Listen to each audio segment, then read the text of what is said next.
Wow,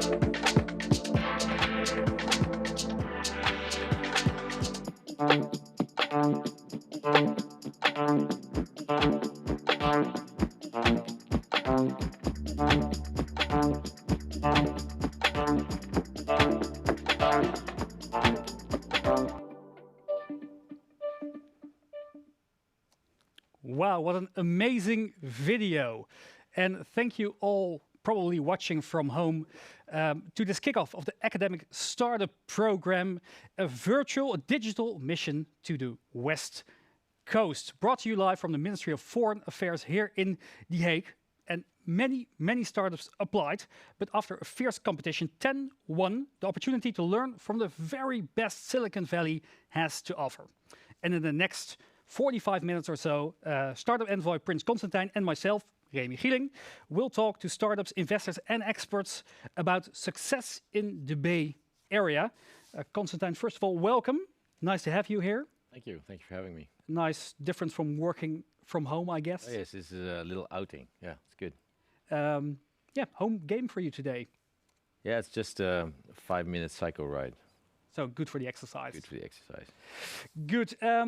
You might have noticed we started this webinar in the afternoon. A bit of a strange time for us Dutchies, but that's because we have a live broadcast with our friends from the consulate in San Francisco. And I would like to welcome our Consul General, the former ambassador of Panama and a cycling enthusiast as well, Dirk Jansen. Let's see if we can have him on the screens. Yes. Dirk. Hi, good morning, Remy. Good morning, Constantijn. It's very early over there, somewhat over 7 o'clock. But I'm going to ask you, Silicon Valley style, can you do an elevator pitch in 1 minute? I will try. Welcome to San Francisco, everybody. First of all, my name is Dirk Jansen. I'm the Consul General here on the West Coast. Now, when you think about diplomats, maybe you think about protocol, about cocktail parties, about a lot of fancy talk, but that's not who we are in this consulate. Our aim is to connect the tech and venture capital ecosystem here in the Valley to promising startups and scale-ups from the Netherlands, helping you grow your business. That's what we like to do. Now, how do we do that? Through our Holland in the Valley network. And that's basically a group of seasoned Dutch and American entrepreneurs and investors who know Silicon Valley inside out. And they like to pay forward, as they say here, meaning that they can be your mentor, that they can introduce you in their network. And with some of them, we even develop training that can help you on your way here in Silicon Valley. And there's a lot of opportunities here for you. So we can't wait to work with the academic startup winners to help you get the most out of it. So forget the diplomatic stereotypes and let's connect to the Valley together. Wow, that's a very good pitch indeed. And Dirk, I was wondering, one of the things we're going to talk about today is success in marketing. And you have had quite some success as well, because you have over 100,000 followers on Twitter. How did you manage that? What's your secret? Wow. I don't know if I have a secret. That started in Panama when I was ambassador there. I was bored of tweeting about today I met with this person and it was fantastic. You know, the boring usual tweets. And I started tweeting about all the things that I like about our country, you know, cycling, innovation, sustainability. And that really took off. And I was elected a Twitterer of the Year in Panama. And then it went all over Latin America. So I still tweet in Spanish. It's sort of a hobby. I try to, to maintain my Spanish that way. And I just enjoy it. And I think that might be the secret. Well, I'll definitely follow you. It's good for our Spanish to learn a new language. What can participants of the Academic Startup Program expect in the upcoming weeks? Yeah, well, first of all, obviously, we would have loved to receive them all here, to get to know Silicon Valley up close and personal.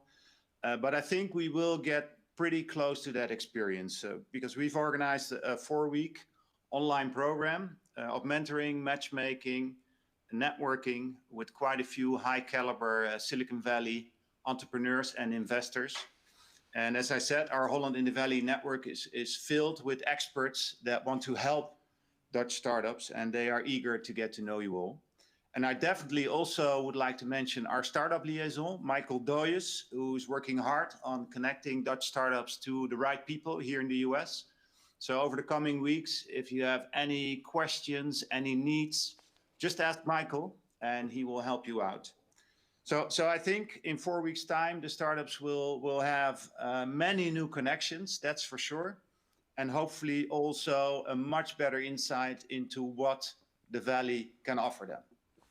Dirk Jansen, thank you so much for welcoming us today, all the way from San Francisco, and getting up this early in the morning. Thank you, Remy. Thank you.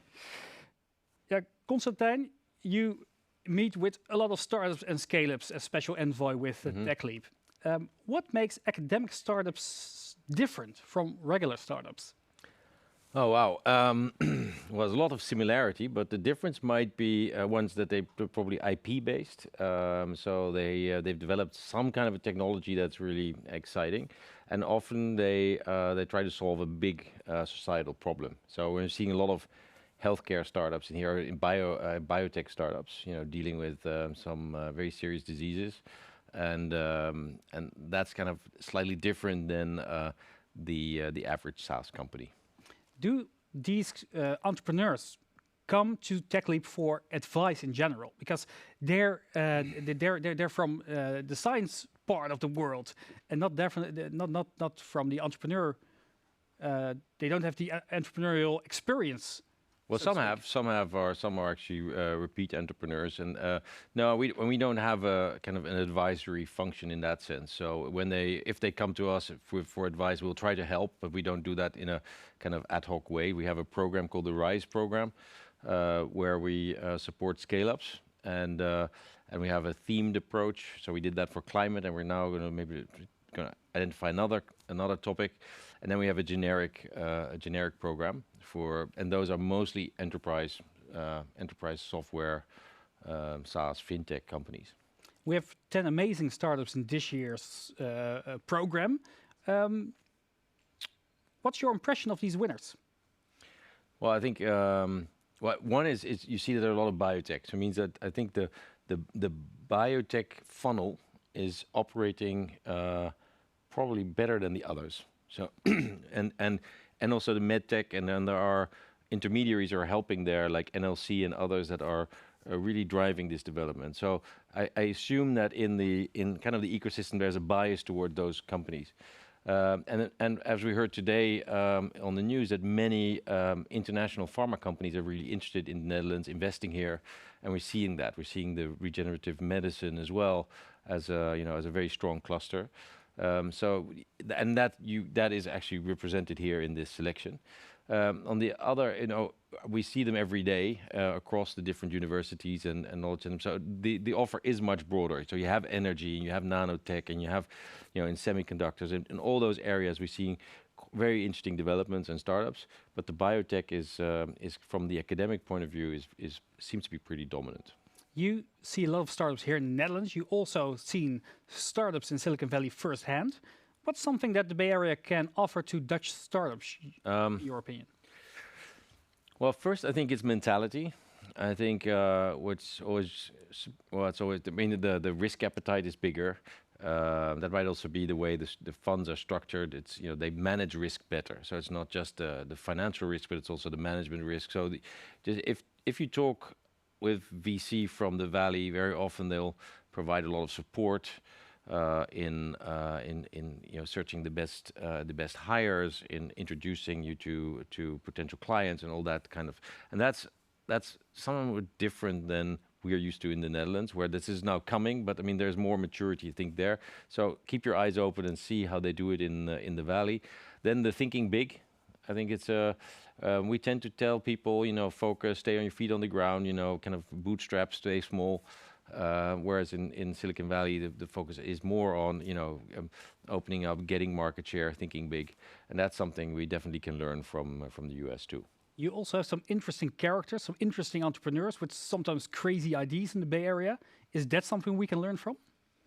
Well, I mean, crazy ideas and interesting people. You don't learn to be interesting. I think we've got many interesting people doing very interesting stuff in the Netherlands too. Yeah, but you've got people building rockets and sending them to space, and well, yeah, and you got people in China doing incredible stuff, building huge, e-commerce platforms, and you have others here who develop, do the ocean cleanup. We saw that, so we have big ideas here too. If you look at ASML, it might not sound as sexy as a rocket, but the technology that they developed there is really not only world class. We have a 20-year advantage on the competition. It's really remarkable science put to the market. So we don't lack big, hairy, audacious. No, ideas. and I won't downplay else. Maybe we don't reward people that are too interesting. We try to tell them, kind of stay calm, better just focus on the business. Don't go and communicate too much to the outside world. And is there something we can bring to the Bay Area? Is there something they can learn from us?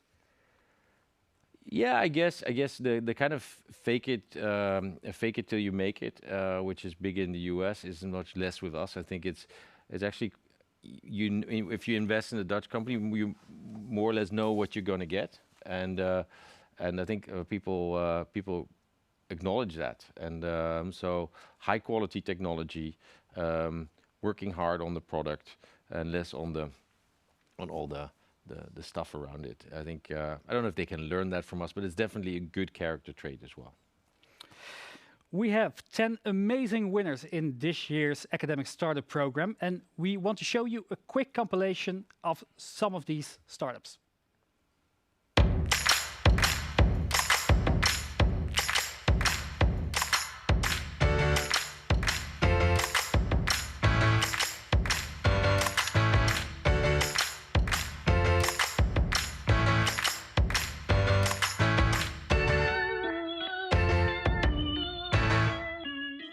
We gather a lot of in-field data using drones, and we analyze these images such that we know perfectly well the number of crops and the growth and the size of those crops in a field. And together we are building a smart glass technology which can perform noise cancellation to mitigate the effects of noise in busy cities. What we do is we inkjet print the images, so you can actually create energy harvesting images. I would say the United States is really front. Compared to European entrepreneurs, I think United States, I think they dream a little bigger, and they're much more from the solution side, I would say.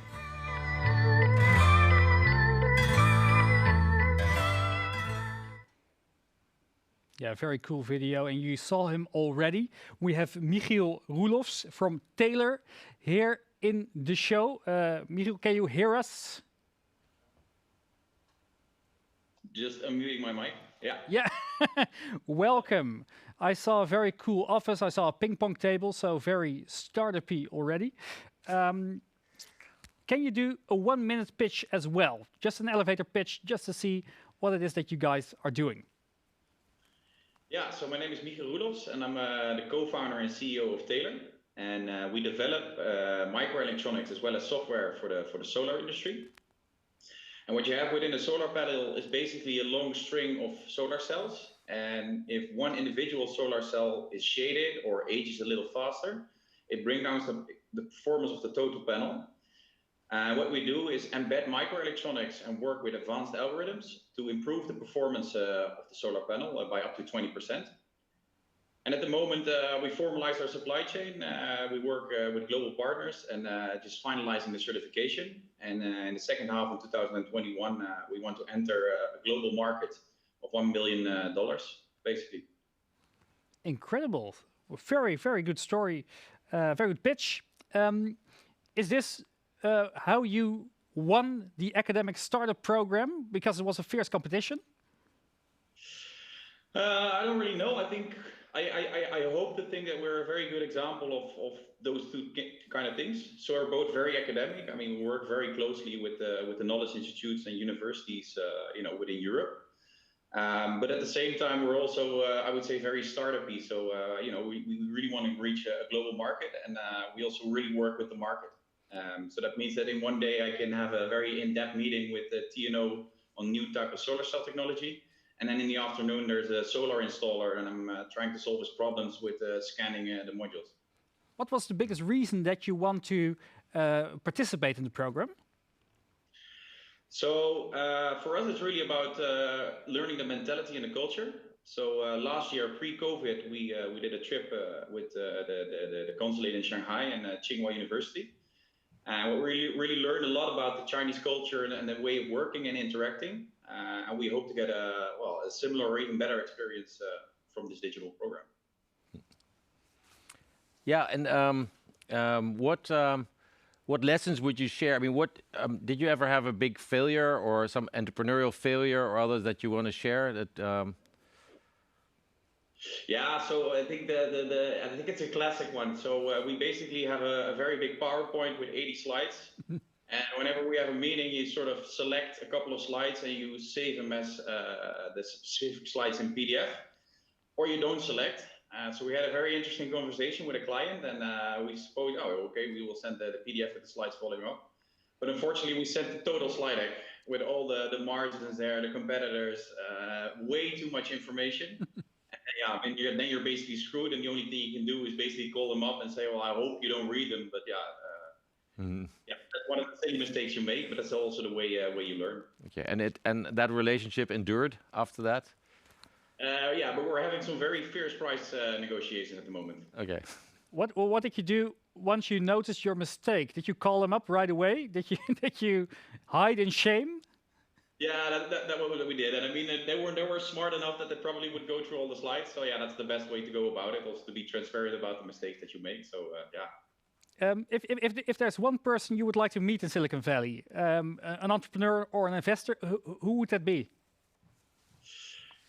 I would say Elon Musk is I'm not his biggest fan, but I think he's a very great example of the American culture and entrepreneurial culture. So yeah, that would definitely be interesting. I don't know if he's part of the program, but what would you want to ask him? Oh, that's a good question. Because you just go and sit and stare at him. Because he's here live in the show. No, just kidding. I don't know. I don't think I would have a big question. I would just like to experience how he is. Yeah, well, we got him here. We got him here for you. So, Elon, you're on. Yeah. Michiel, thank you so much for your story today, and I hope you enjoy the program very much in the upcoming weeks. Yeah. Good luck.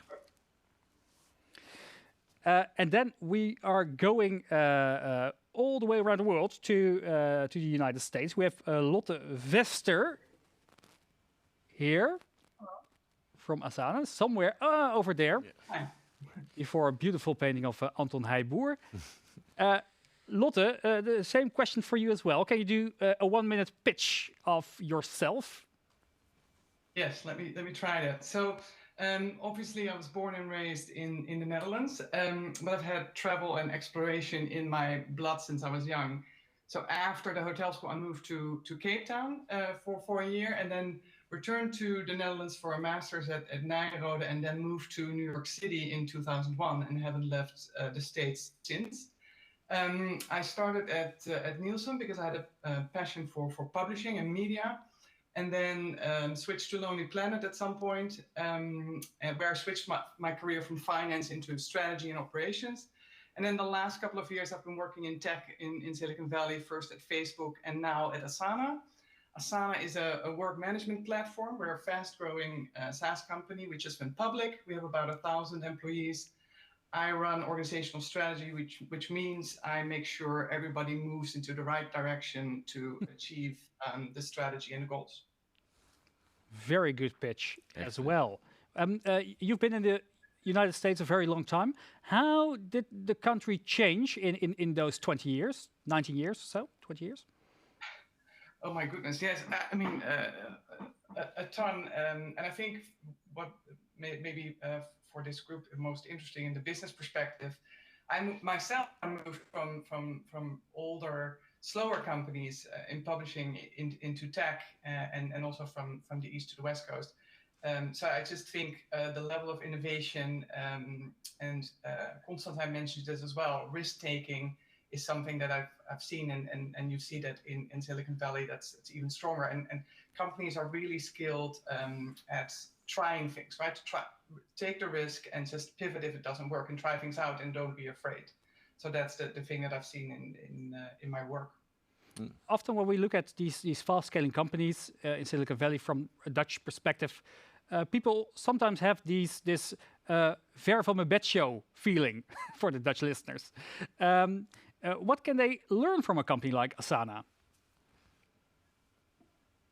I think so. So going back to the risk taking and the innovation that Constantijn mentioned as well.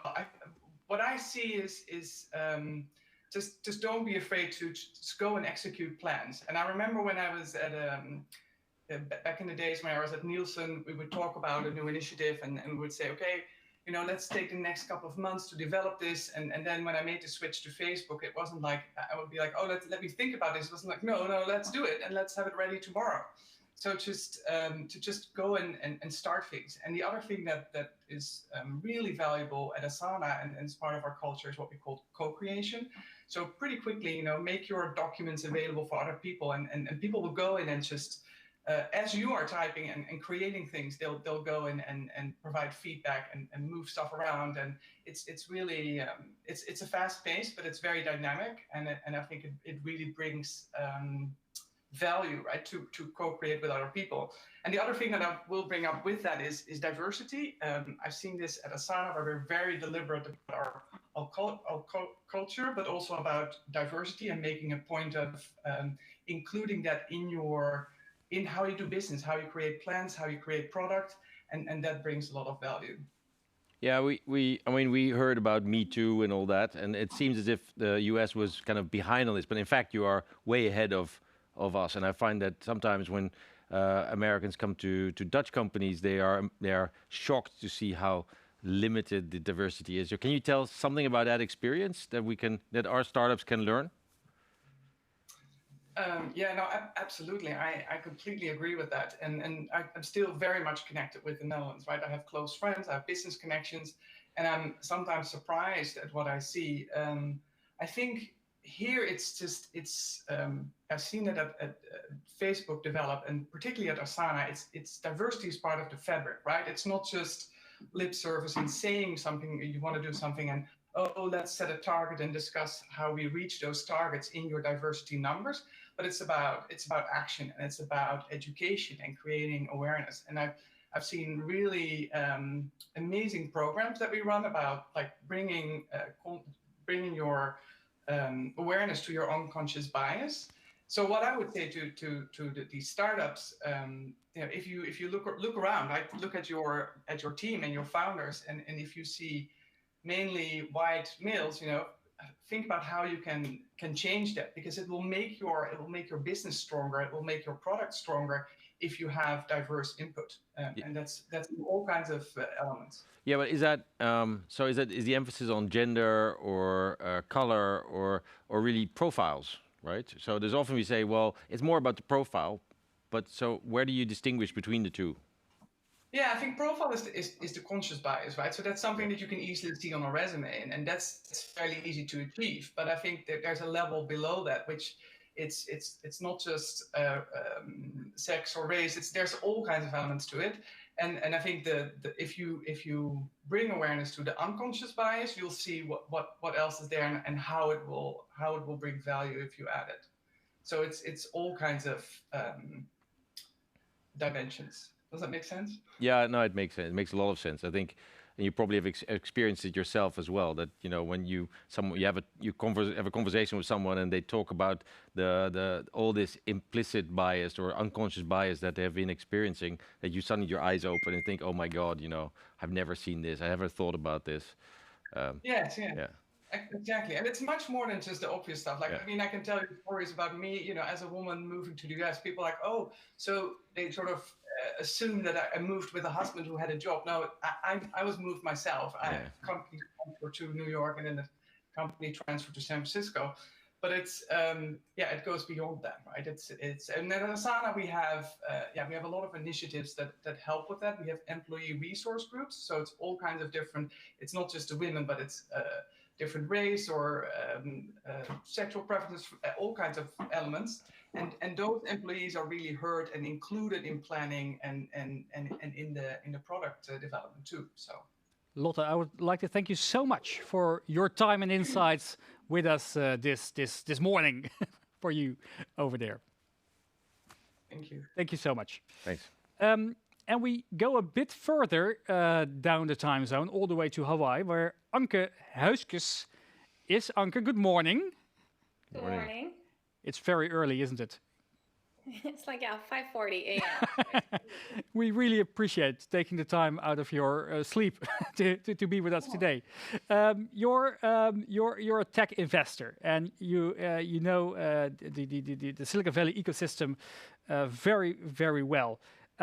But as I ask all the other participants, also, can you also do a 1-minute pitch? Yeah, of course.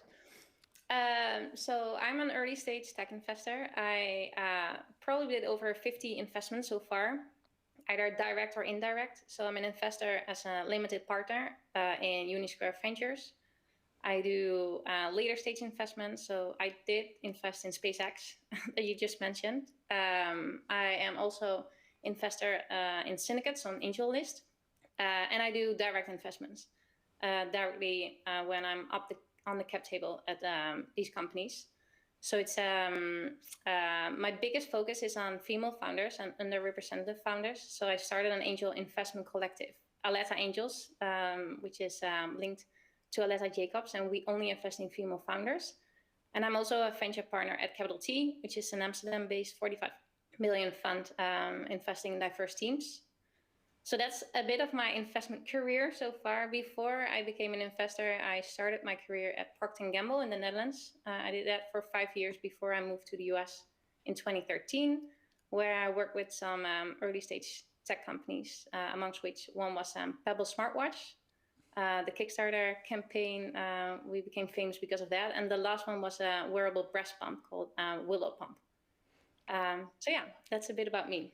Oh, cool. And the founder of Pebble, Eric Megikovsky, as I remember, just founded a new company. Yeah, I saw that. A messaging company, yeah. So a new journey. And you have such a cool job. What excites you most about being an investor?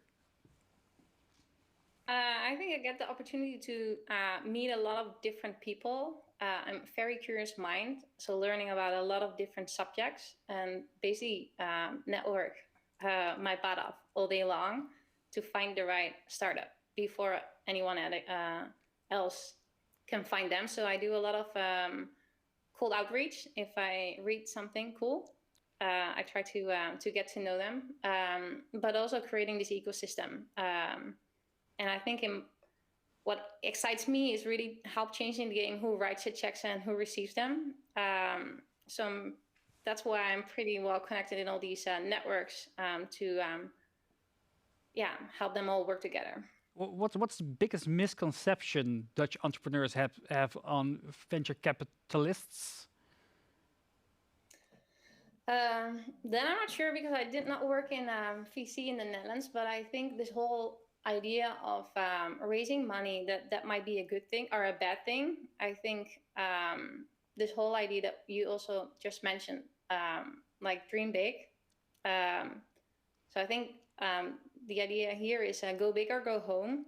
Dream big, but act small. And once you've find your product market fit, then I think go as quick as possible. So if that means that you needed to raise a ton of capital with the good terms, I would go for it. Because if you're not doing it, your competitor will do it, and then you're left with almost nothing. So I don't think that raising money from VC is a bad thing, as long as you find the right partner who's very founder aligned. If you're a Dutch startup and you're looking for capital in the US, how should you approach this? So in the early stages, I would really try to find the right people on the cap table from the beginning. So it's not only money, but you're trying to find smart money. And that means either they have the right operational experience or they have a network that will help you making that connection once you're ready to raise your seed or your Series A. So I will be very strategic about who you're inviting on your cap table from the beginning. And how did you get into investing? Because this is one of the issues, actually. I know a fund and they tried and they're led by women and they had 90% male applicants. So it's very difficult to find female employees going into the venture capital industry. And this is in the Netherlands.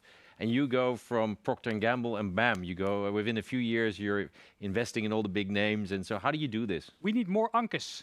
Definitely. So I think it took me some while. It wasn't like I came in, I had to my first job was selling food stamps. So I think it took me a while to get where I am. But I think it's a lot of hustling. So what I did is that I started organizing dinners in San Francisco for other female angels and female founders. And these dinners became bigger and bigger and like every month. And that's how I, like when you share a meal, I think that's how you really create these connections. And in the end, it's all like building these connections. So these people can then introduce me to the people that I then want to meet. And I think that just takes time. It's not a shortcut in order to get there. But I think if you're spending the time and the focus and the willingness to learn and you're not afraid to start from zero, you get there. Now, unfortunately, because of this small pandemic roaming the world, we can't have meals together, but we have to meet through software like Zoom or Teams. And the academic startups will have to meet all these people from a distance.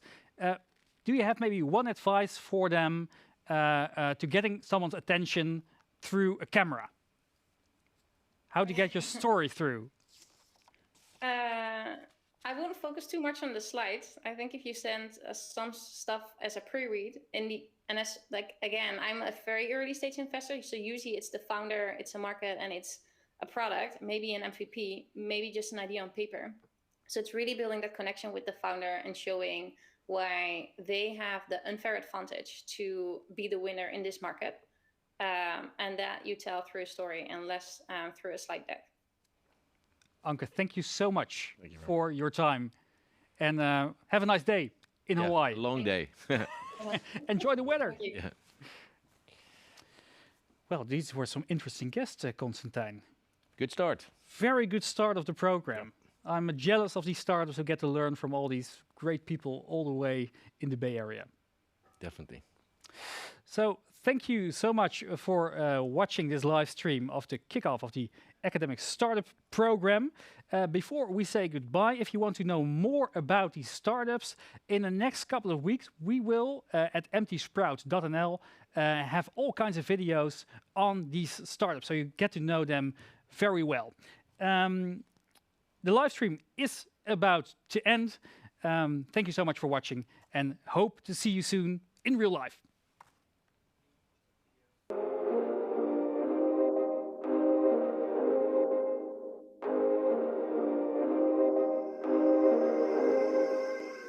The Academic Startup Competition is a contest that selects 10 winners every year to get a unique chance for their business. The winning startups participate in a special program to accelerate growth and scalability as they're crowned the best academic startup of the year. The goal of the competition is to put valorization and academic spin-offs in the spotlight. The winners participate in a unique program of workshops, promotion track, and peer-to-peer learning to help the startups accelerate growth and scalability of their business. They are then introduced to the innovative ecosystem, which helps them develop a network of peers, experts, and mentors. In 2020, there were 57 inspiring academic startups that applied to the competition.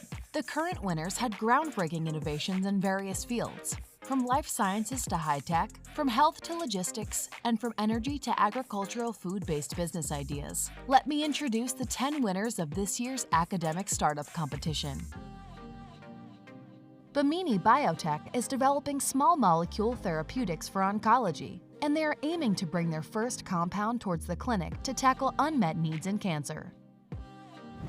Denoise has developed an active noise cancellation technology for glass windows, offering 90% reduction in the outdoor noise. DigiBio is accelerating the development of programmable cells with lab-on-a-chip technology and AI to contribute promising novel therapies for cancer and immune-related diseases. IM Fluidics offers several innovative, proprietary, and scalable methods for producing high-quality and sustainable microparticles to replace traditional microparticles in our food, pharma, and more. Kaminari develops an intravascular coronary imaging catheter that will improve the outcome of heart catheterization immensely. Lusoco creates sustainable illuminated signage using energy harvesting glass, in which the image displays generates energy itself and is able to shine during the night. NC Biomatrix created an acellular processed matrix for injection into the spinal disc core to help reduce back pain that comes from degenerative disc disease. Taylor's technology controls the performance of solar PV cells, solving mismatch losses to provide a higher return on investment on a solar panel. uCrowds offers a software solution and expert knowledge for simulating crowds in big infrastructures or events, using state-of-the-art AI or VR technologies to make the world a safer and more pleasant place. Van Boven provides accurate 2-week harvest forecast for fresh vegetables using a combination of AI and high-resolution drone imagery of the crops. We're looking forward to following these companies closely and watching them grow.